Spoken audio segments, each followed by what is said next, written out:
On this video, we will talk about language and ideology, particularly on people's perspective on the relationship of language and gender.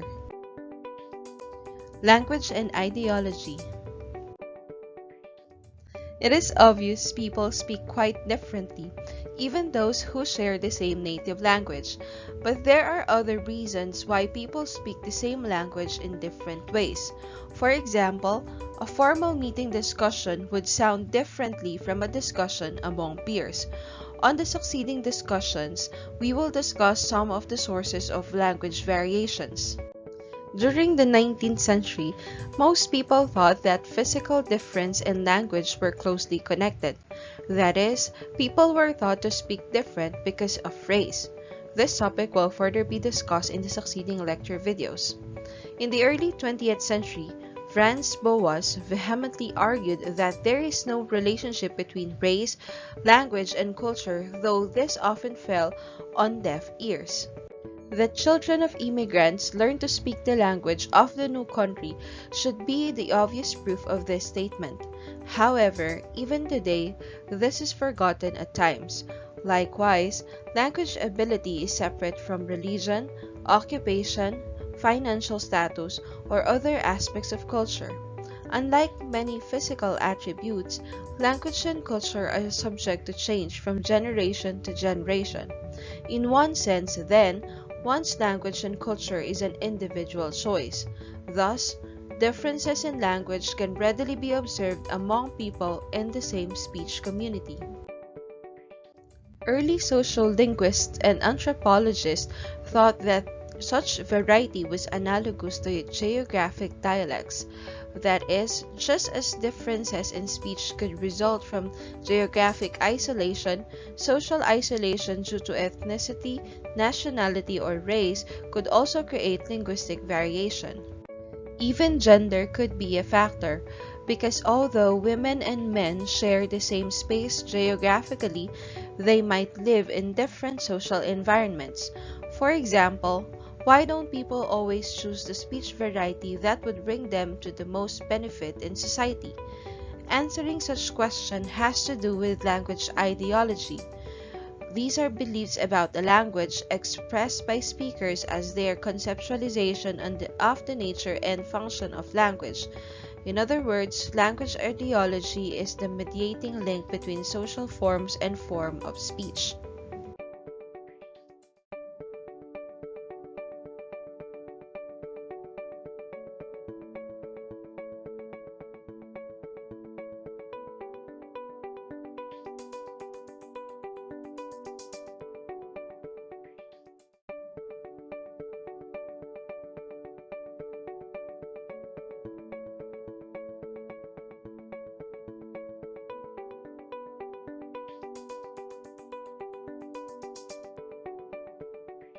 Language, social class, and identity.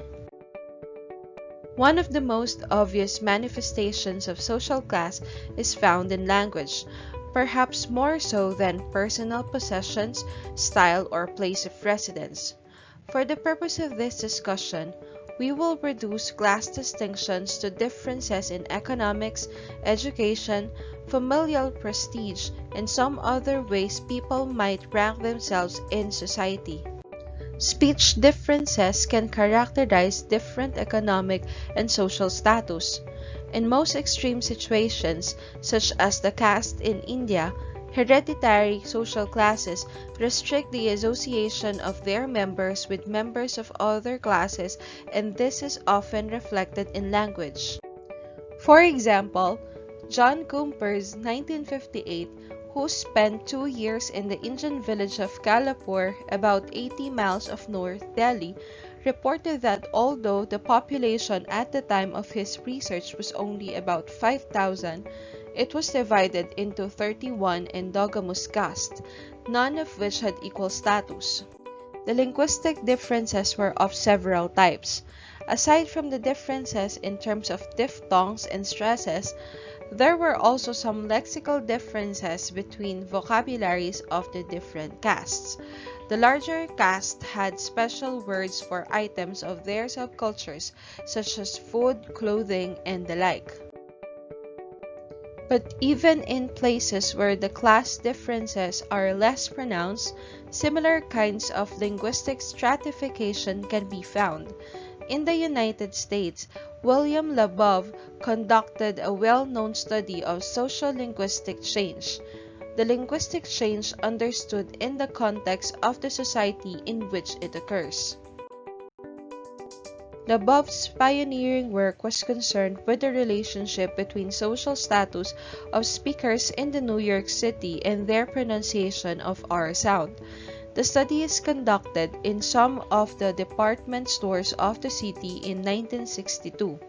The variation of the phonetic features under consideration range from the absence of R altogether to its presence in post-vocalic position as in the words car, card, for, and fort.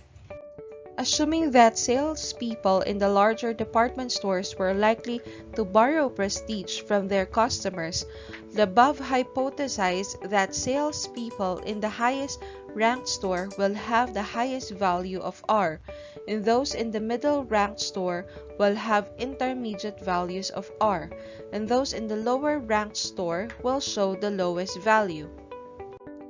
The results supported his hypothesis. In one department store, 30% of the salespeople interviewed always pronounced both R sounds of the test phrase fourth floor, whereas 32% pronounced them sometimes and sometimes not, as though fourth floor were written as fourth floor.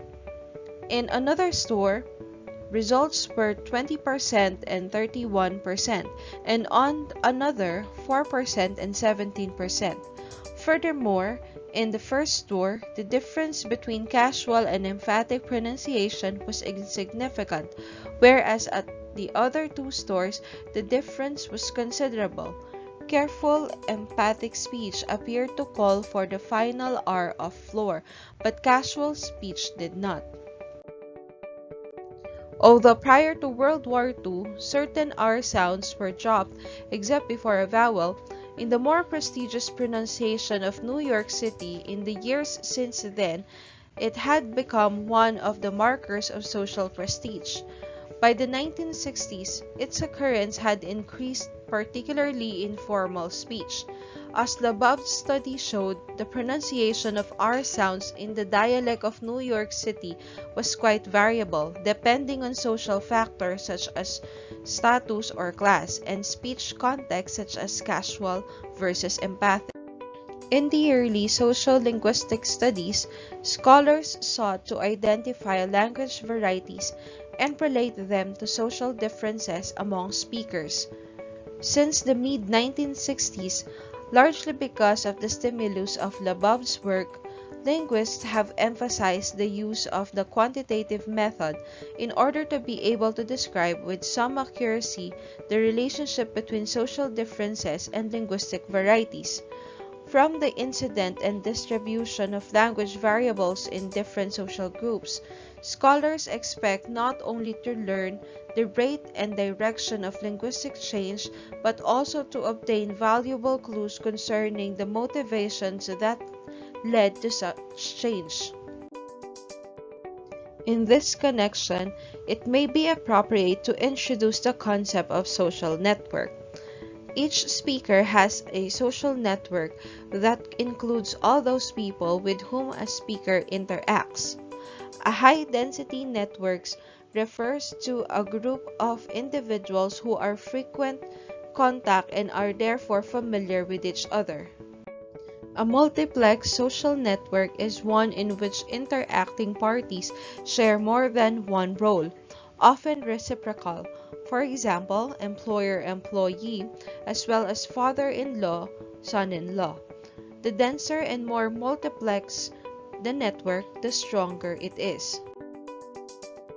Members of strong network tend to make use of what is referred to as restricted code, the informal speech lacking in stylistic range because the speakers share enough assumptions that some of the meaning of their messages is derived from context and gestures. By contrast, elaborate code refers to the variety of language use characteristics of relatively formal speech situations.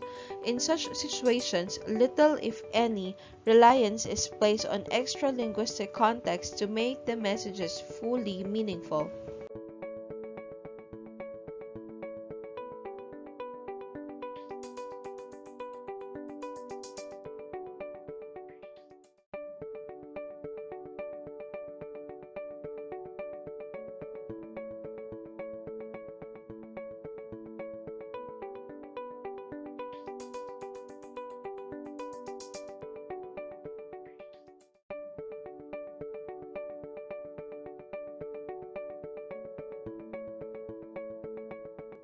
Language and gender.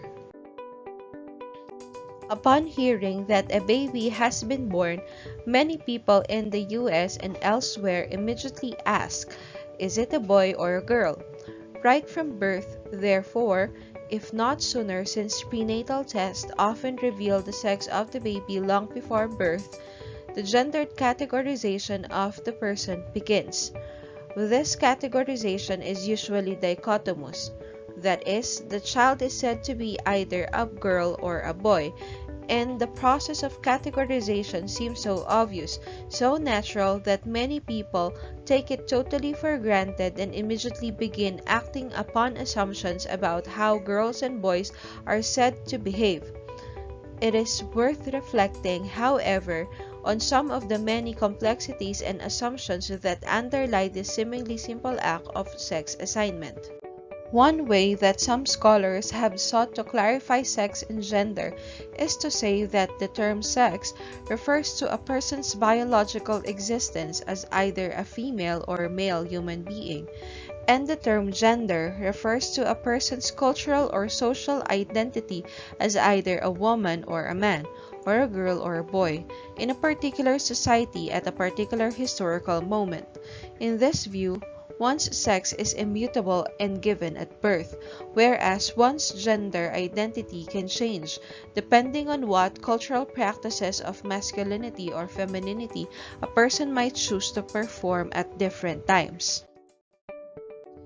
Many scholars have challenged this sex equals biology and gender equals culture distinction, however. As Penelope Eckert and Sally McConnell Gunnett write, there is no obvious point at which sex leaves off and gender begins, partly because there is no single objective biological criterion for male or female sex. Sex is based on a complex combination of anatomy in the form of internal and external genitalia and reproductive organs. Hormones, testosterone and estrogen, are only two of the many important hormones that affect sexual characteristics, and chromosomes, usually but not always, XX or XY. Anomalies in any of these areas can result in what is known as an intersexed individual, a phenomenon that is more common than many people realize because it is often taboo to discuss babies who are not easily categorized as either male or female at birth. Estimates of the frequency of intersex individuals vary tremendously, but there seem to be between 1 in 30,000 to about 1 to 1,000 babies who are born with sexually ambiguous genitalia, many of whom are considered candidates for surgical interventions of one kind or another. In addition to these babies, many more individuals, estimates range between 1 and 4% of all births, are born with hormonal or chromosomal anomalies that only become evident later in childhood or during puberty.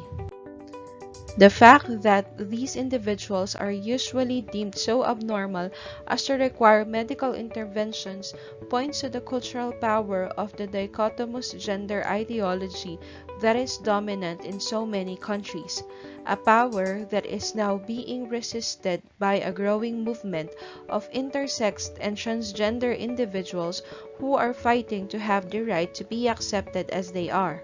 Thus, many scholars consider both sex and gender to be concepts that are influenced by cultural and social norms and practices. For the purpose of this discussion, we will consider gender to be built upon a set of culturally and historically specific practices that amplify, simplify, and give meaning to perceived or actual biological differences. Penelope Eckert and Sally McConnell Ginnett identified the following four characteristics as central to the concept of gender. Gender is learned. As in the case with other socio-cultural practices, children either unconsciously adopt or are consciously instructed in gender-appropriate behavior that varies across societies and throughout historical times.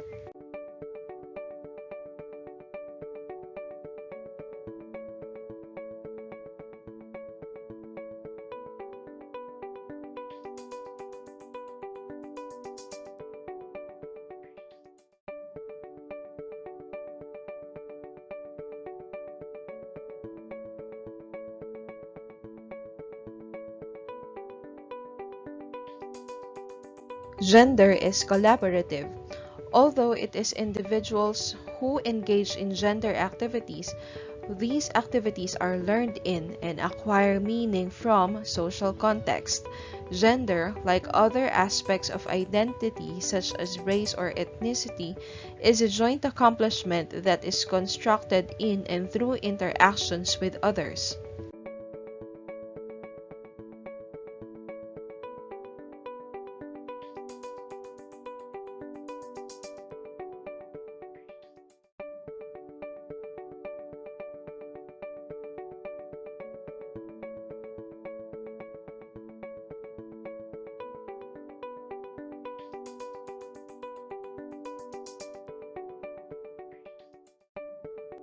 Gender is not something we have, but something we do.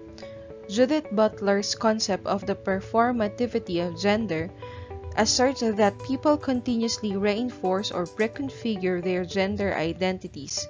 Gender, according to Butler, is not a static and unchanging element of someone's identity, but rather an ongoing process of doing that involves choices in how that person dresses, acts, and speaks.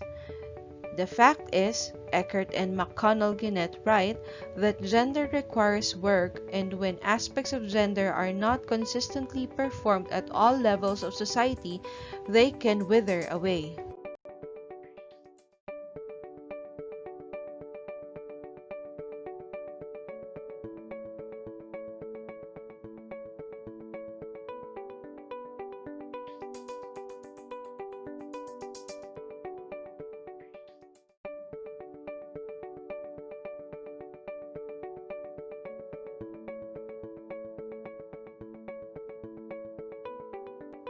Gender involves asymmetry.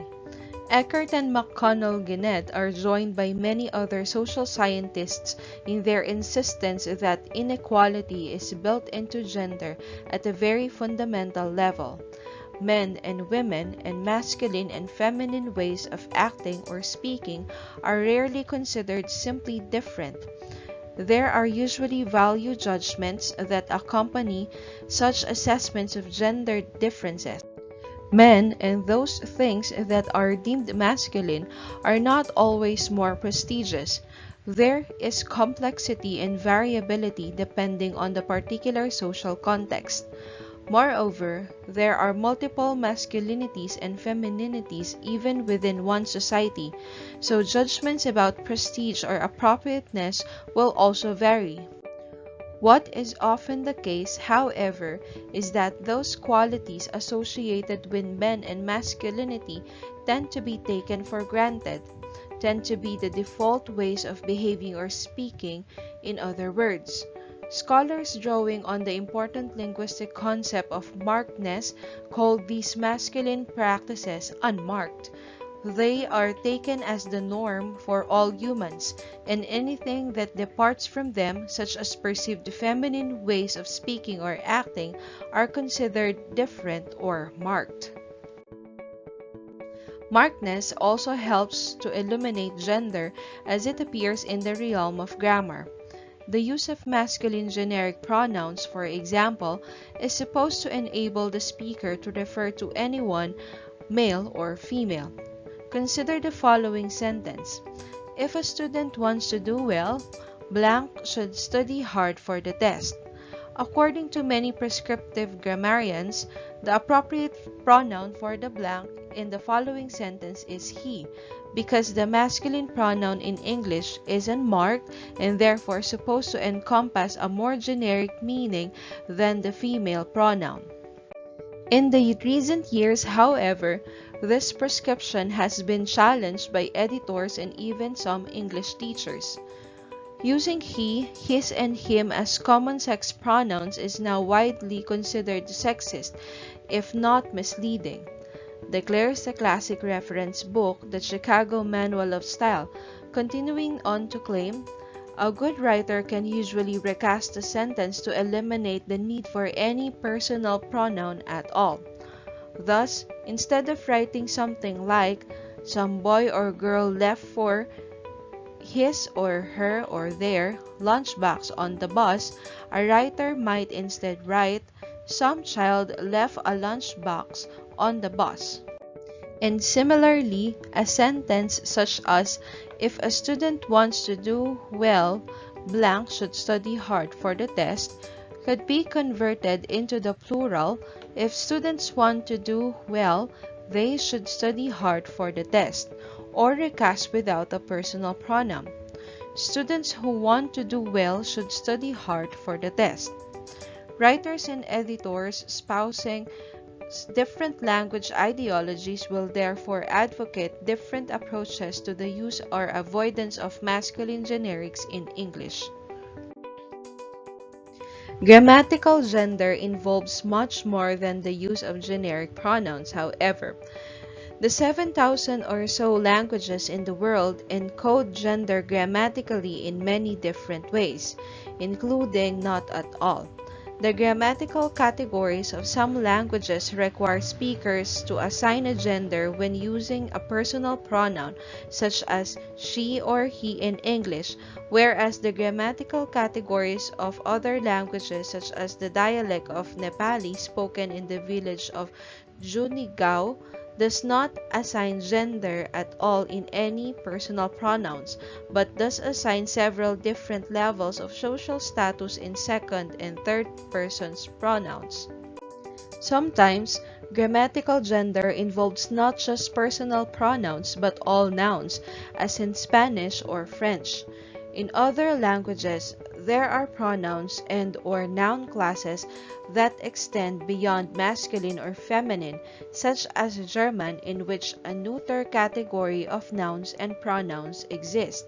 This neuter category does not always correlate with social gender, however, as can be seen by the fact that the German word for a girl, Mädchen, takes the neuter article das rather than the feminine article die.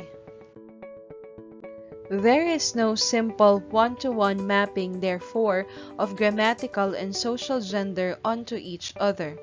Researchers have shown, however, that what might appear to be an arbitrary gender categorization of items or individuals in a particular language often seems anything but arbitrary to speakers of that language.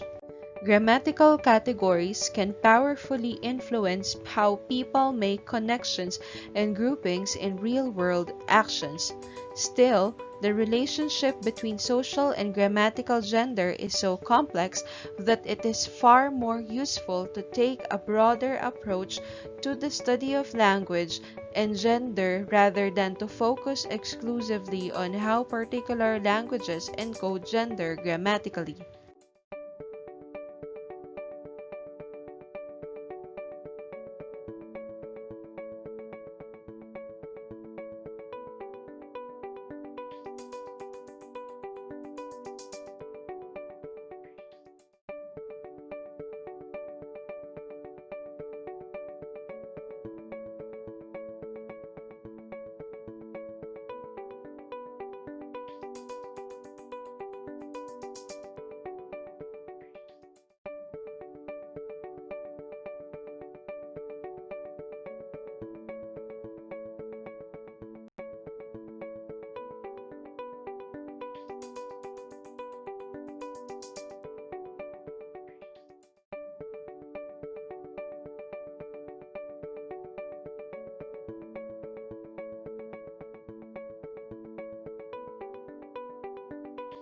Do men and women speak alike or differently? Language ideologies concerning the alleged differences in how women and men speak have created a multi-million-dollar self-help industry consisting of books, workshops, and career seminars that purport to explain these differences and advise readers or clients as to what, if anything, to do about them. Books such as Deborah Tannen's You Just Don't Understand Women and Men in Conversation, for example, assume categorical dichotomous essential differences in the ways that men and women speak. Women, according to Tannen, are much more likely to engage in rapport talk, that is, talk that cooperatively establishes and maintains social relationships. Men, on the other hand, according to Tannen, tend to use report talk, talk that conveys straightforward information rather than emotion or gossip. While Tannen is a well-respected sociologist who has conducted her own research in several different areas, in You Just Don't Understand, she relied primarily on anecdotal evidence from her own experiences as well as some early work done in the area of language and gender research in the 1970s and 1980s. In much of this early work, gender differences in communicative styles were simply assumed rather than investigated systematically.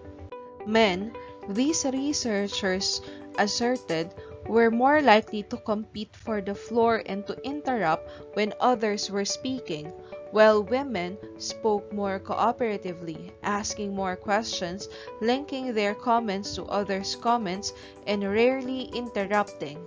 Scholars in these early years of language and gender research largely accepted that these sorts of fundamental differences existed, and then they proceeded to advocate various approaches for dealing with such allegedly different gendered communicative styles.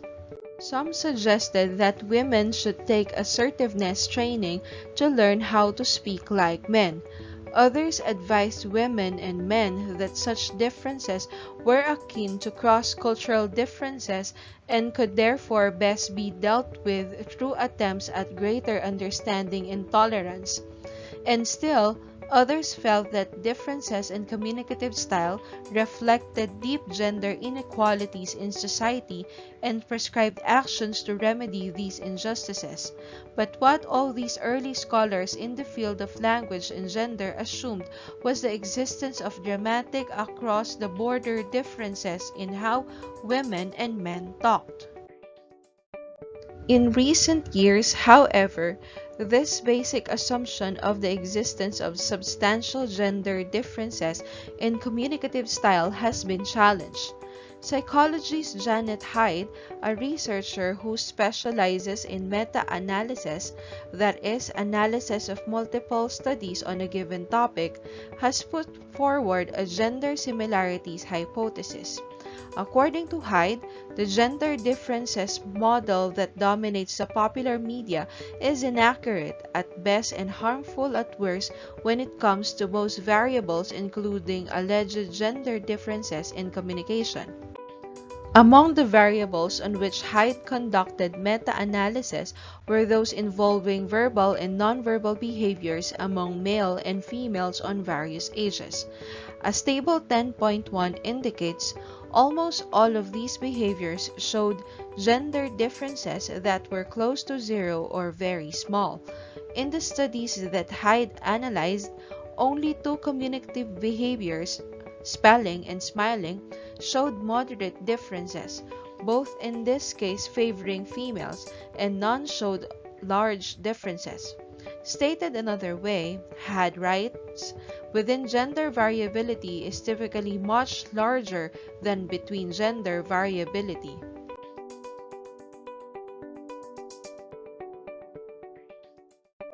As Hyde herself readily admits, The nuances of particular contexts are by necessity glossed over in this large meta-analysis, and it is exactly this sort of nuances that are of greatest interest to linguistic anthropologists.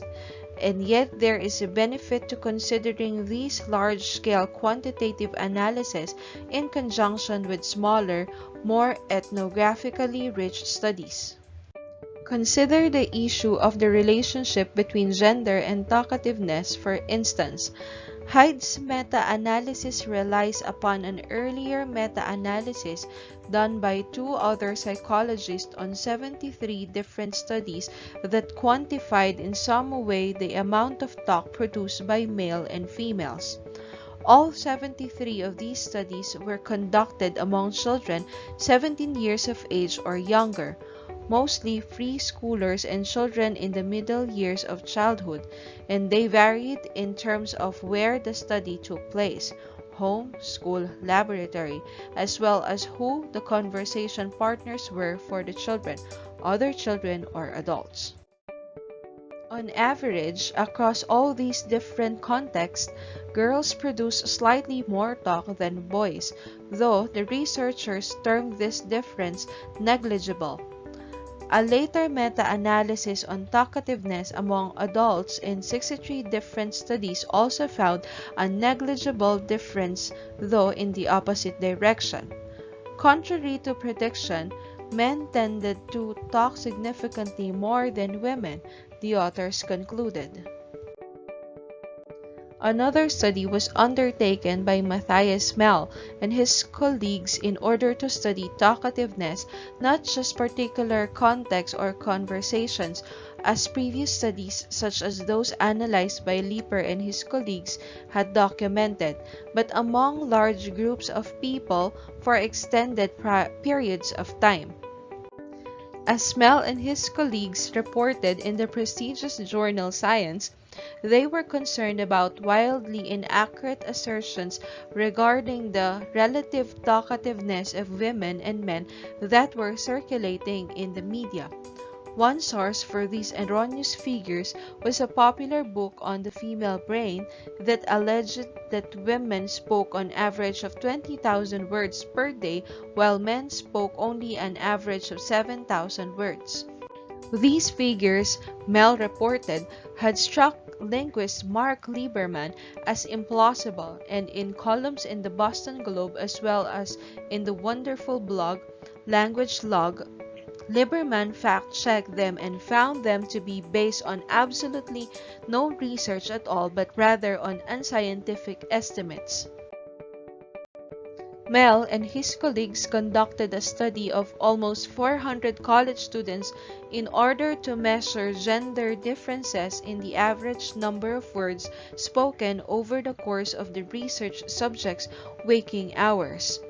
The college students, divided roughly equally between women and men, were rigged up with digital recorders that were programmed to record for 30 seconds every 12.5 minutes. The students could not tell when they were being recorded. The researchers then transcribed all the words spoken by the participants and extrapolated from these figures to estimate the total number of words spoken over the course of an average day for these individuals.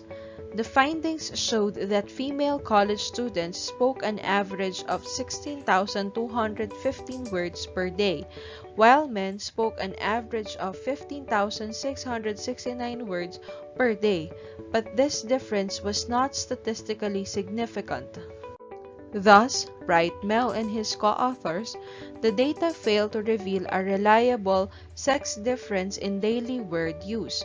Women and men both use an average about 16,000 words per day, with average large individual differences among this mean. We therefore conclude, on the basis of available empirical evidence, that the widespread and highly publicized stereotype about female talkativeness is unfounded.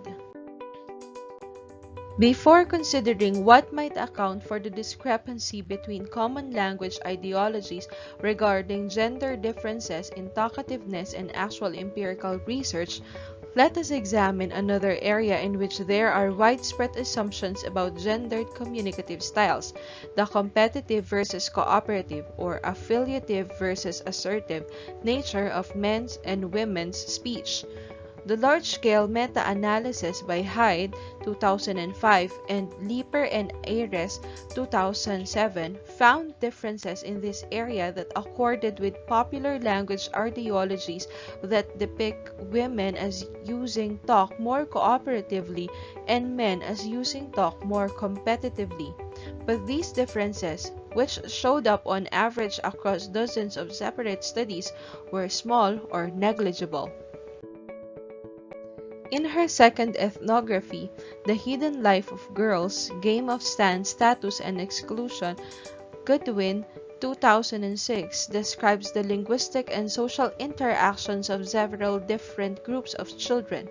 In her analysis of the actions and words of one particular group of ethnically and racially mixed 4th to 6th grade girls in a private school in Los Angeles, she documented how they confronted the boys and several school officials demanding to have the right to play on the soccer field that the boys had been monopolizing at recess. The girls also complained to the vice principal about a male aide who had been siding with the boys. Eventually, the girls managed to change the school's policy so that access to the soccer and football fields was shared between the boys and girls, and a sign-up process was implemented. For the next year or so, the girls' participation in team sports increased dramatically, but then, according to Goodwin, their interest waned because the boys often refused to pass the ball to them, and some boys even sexually harassed the girls through actions such as pinching their nipples while they were playing soccer. Goodwin concludes, despite problems, the girls did succeed in initiating a new moral order on their own terms. The overtly political activity of the girls countering the boys challenges the view of girls as a non-competitive and displays quite dramatically their engagement in issues of justice and fairness. It also provides a view of girls as wielder of authority and instruments of change. Conclusions of these researches and many others apply equally well to the question posed at the outset of this section: do men and women speak alike or differently? There is no single answer to this question that would be applicable across all contexts. Men and women, or boys and girls, sometimes speak in similar ways and sometimes speak differently from each other. It all depends on who is speaking to whom, when, where, and to what audiences. Many received notions or language ideologies concerning the alleged differences in how women and men speak have been disproved by the research of scholars. It is important to consider some cross-cultural examples because as eye-opening as the mostly US-based research surveyed in this section has been in illuminating the complexities and refuting the misconceptions surrounding gendered language use, the studies that have been conducted elsewhere in the world would help us understand even better the wider range of linguistic styles both within the United States and elsewhere, and remind us of the need to situate all research in specific social and historical contexts.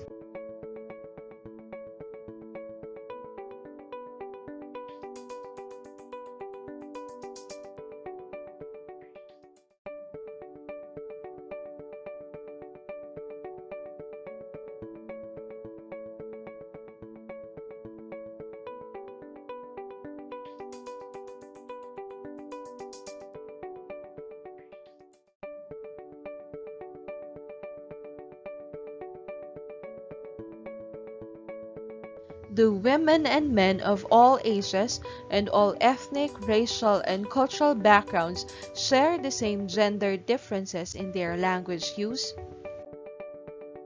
Lest the language ideologies dominant in the United States and some other countries be mistaken for a universal set of assumptions, correct or incorrect, about the existence and character of gender differences in language, studies from other societies remind us of the diversity not just in how individuals actually talk, as opposed to how they are assumed to talk, but also in the cultural norms and assumptions themselves. In a classic article about the linguistic practices of Malagasy-speaking women and men in Madagascar, for example, Eleanor Ox described a very different set of language ideologies concerning gendered communicative styles than those that prevail in most of the United States and Europe. Whereas many Americans and Europeans, including scholars, assume that women are or should be more cooperative and polite than men, the people with whom Ox worked in Madagascar in the 1970s assumed exactly the reverse. The two overarching Malagasy speech genres, Resaka, ordinary, direct, everyday speech, and Kabari, ceremonial or rhetorical indirect speech, were therefore thought to index femininity and masculinity respectively. Women, Ox claimed, are associated with direct criticism and haggling in markets. They are able to put others on the spot, to confront others with possibly offensive information where men cannot or prefer not. Women tend to be direct and open in manner. Men tend to conduct themselves with discretion and subtlety. Women dominate situations where directness is called for. Men, on the other hand, dominate situations where indirectness is desirable. Because women are more willing to confront others directly, men often use them to intervene in social conflicts. On the whole, however, Ox reports that the most highly valued style involved indirectness and avoidance of affront, and so women in Madagascar were looked down upon because of their direct linguistic practices and the language ideologies that led people to judge these practices as appropriate only for children and the unsophisticated. Don Kulik points out that the gendered patterns Ox uncovered in Madagascar are by no means unique. Indeed, as Stephen Feld, Bambi Schiffelin, and others have noted, similar practices can be found in places like Papua New Guinea. Kulik's own research analyzes how language, gender, and emotion are interwoven in culturally specific ways by the villagers of Gapun in Papua New Guinea. Anger, in particular, is viewed in Gapun as a province mainly of women, at least in its explicit articulation through a speech genre villagers call the cross. A cross, Kulik explains, is a manifestation of the negative dimension of the self that Gapuners called head, which, as what is noted in Kulik's work on language socialization, makes people individualistic, irascible, selfish, unbending, haughty, and proud. Women are considered less capable of controlling their head than men, and one result of this perceived inability is that it is only women villagers who will engage in an angry, obscene shouting match known as a cross. Far from being the cooperative, consensus-seeking, accommodative speaker that some scholars have assumed all women are, the women in Gapun, much like the women of Madagascar whom Ox studied, use a much more direct, confrontational, and even vulgar style in their disputes. The cross continues in this vein for quite some time, Kulik reports, and ends in threats of physical violence. In contrast to this sort of confrontation, the styles of communication favored by men in Gapun emphasize cooperation and the importance of community. Anger is generally concealed in the talk that goes on in the men's house, even when there is a conflict between two of the participants. In such cases, the anger is eventually revealed, but only in a very tentative and temporary fashion, after which it is recontextualized and reconciled. The dominant language ideology in Gapun values this kind of controlled expression of anger, followed by an immediate suppression of this emotion that Gapuners consider so dangerous. The gendered nature of these linguistic expressions of emotion demonstrates the need to study such interactions ethnographically as they occur in actual social interactions. Even in cultural contexts in which the language ideologies concerning gender differences in linguistic practices are more in keeping with those that are predominant in the United States and in Europe, the same need to study the specificities of these ideologies and practices applies.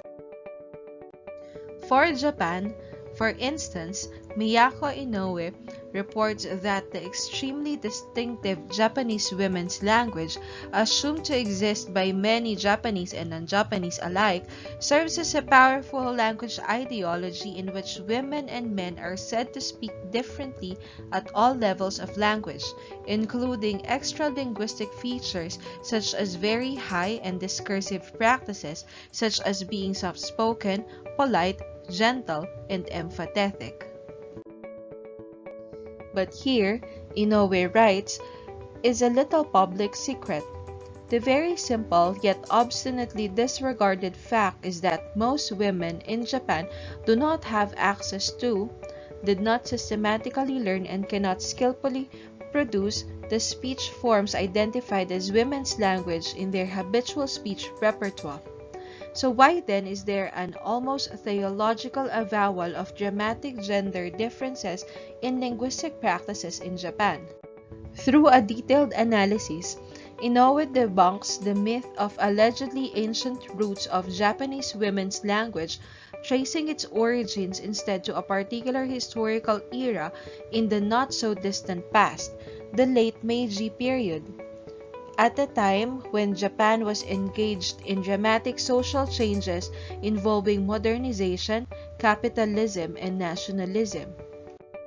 Far from being an ancient, widespread, traditional way that all Japanese women actually spoke, the grammatical forms and discursive styles now considered to be Japanese women's language began in the late 19th century, Inoue argues, as schoolgirl speech, which male commentators of the time claimed was vulgar and lazy because it omitted honorifics and used different utterances endings. Ironically, however, other male writers of the time saw this style as suitable for the kinds of novels that they wanted to write, novels that incorporated dialogues and reported speech, much as Western novels of the time did.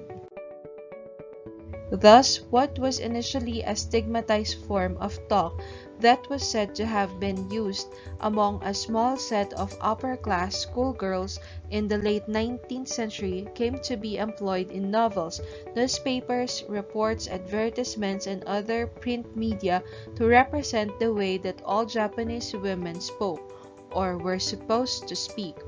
Over time, through reading and eventually hearing on the TV and radio, this Japanese women's language, many people in Japan came to associate this way of speaking with femininity, Japaneseness, and modernity. Inoue calls this process one of indexical inversion because it actively constructs the very reality that it claims to be representing. Often, Inoue writes, language does not wait until the category it refers to or indexes is out there. Instead, as she shows in the case of Japanese women's language, indexicality is involved in the very creation of the category of modern Japanese women. Then, Through repeated linguistic practice influenced by language ideologies, the way that Japanese women actually speak come to be informed by ideas about how they should speak, which then, in turn, came to be influenced by how women actually speak.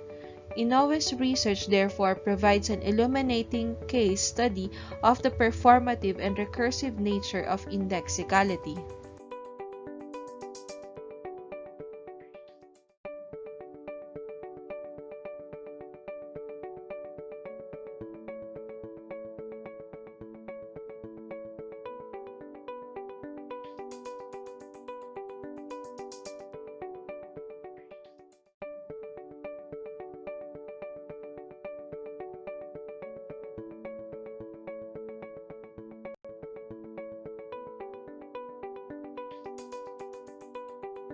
Some thoughts on myths and realities. Across all of the research we have explored, we see that language and gender are related in complex and variable ways. Far from being reducible to simplistic and dualistic generalizations stating something like all women speak like Venusians and all men speak like Martians, the realities of the relationship between language and gender must be determined by studying actual language use and ideas surrounding that language use in actual communities of practice. If the realities of language and gender are really so complex and varied, however, why are the language ideologies concerning female talkativeness or male verbal competitiveness that can be found in the vignettes presented by Tannen 1990 and others so recognizable to us? Cameron 2007 explains that it happens because of the tendency of all people to rely at least in part on stereotyping when processing information. It is not just ignorant or prejudiced people who stereotype, Cameron states, but everyone because stereotyping provides us with convenient shortcuts in determining what people are like and how we should treat them. The downside, however, is that such stereotypes can reinforce unjust prejudices and makes us prone to seeing only what we expect or want to see. When we see someone who fits our preconceptions, say a woman who is extremely talkative, for example, we easily supply the cultural script that makes them meaningful and typical. When we encounter someone who does not fit a particular stereotype, however, we tend either not to notice or to explain the case away as an aberration. Why should we care if one or more of our gendered language ideologies might be inaccurate or at least overly simplistic? There are many real-world implications of inaccurate language ideologies in the workplace, in family life, in court cases, and in interpersonal relationships. Women, men, and children all suffer when gendered assumptions regarding communicative styles and identities are inaccurate or overly rigid. What the research described in this discussion clearly demonstrates is that complexity and variability best characterize the relationship of language to gender. And that ends this video about language and ideology focusing on gender. Please do not forget to like and subscribe on this channel.